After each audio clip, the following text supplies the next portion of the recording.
That's what I told you. You're not gonna let me see my kids, but I'm not gonna send you no money. Welcome to CP Time, the only show that's for the culture. Today, we will be discussing black animators.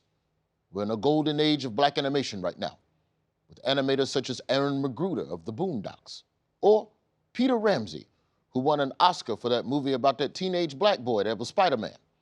I tell you what, if I had jumping powers, I wouldn't be doing no favors around the neighborhood solving murders for free. I'd be making millions in the NBA. Shoot a three-pointer on me if you want, Steph Curry. I'll snatch it out the air. Turnover. But before those animators, there were pioneers who led the way in animation. Black pioneers like Zelda Jackie Orms.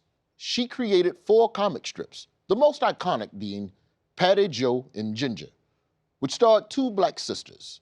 They were the Venus and Serena Williams of their time, except for not playing tennis and not being real. So I suppose they were nothing like Venus and Serena. But aside from that, they were. This cartoon was so popular, it led to the creation of the first African-American doll based on a comic character. And it was the only doll with a face that said, "I know these white girls about to touch my hair." The next black animator we want to celebrate is Floyd Norman. He was hired by Walt Disney Studios after only 2 years in art school. And he worked on Sleeping Beauty, 101 Dalmatians, The Sword and the Stone, and Mary Poppins. Basically, if your mother ever bought you one of those fancy Disney VHS tapes, odds are Floyd Norman drew it.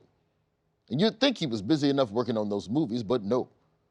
Floyd was also finding time to post gag drawings all over the Walt Disney campus. These drawings poke fun at company executives. When Walt Disney himself saw them, he was so impressed that he handpicked Norman to work on The Jungle Book. You know how good you got to be at your job where roasting your boss gets you a promotion. It usually only happens on Wild 'N Out. Norman left Disney to co-create the company Vignette Films, which is where he made his biggest contribution to the culture, creating the original opening credits for Soul Train. It looks like if Thomas the Tank Engine did acid and had a couple shots of Hennessy. Finally, we must mention Bruce W. Smith, who directed the 1992 cult classic, Bebe's Kids. Wait a minute. This guy looks familiar. Look, stole my look. I have to talk to my lawyers about that.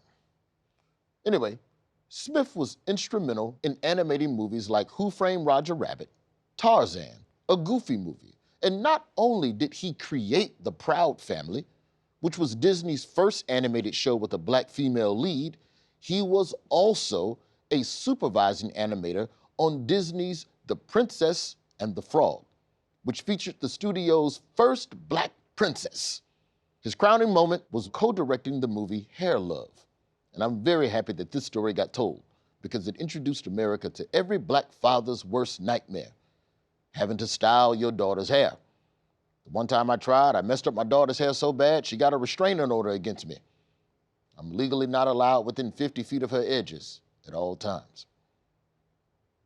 So there you have it, some of history's most inspiring black animators. In fact, it inspired me so much that I commissioned a group of top animators to turn me into my unique animated form. Let's see how they did. Oh, I knew it.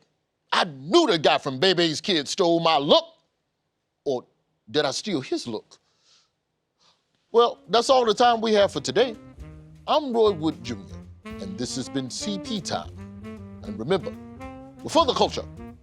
No, but seriously, am I a ripoff of the guy from Bebe's Kids? Be honest with me. Do I look like Robin Harris?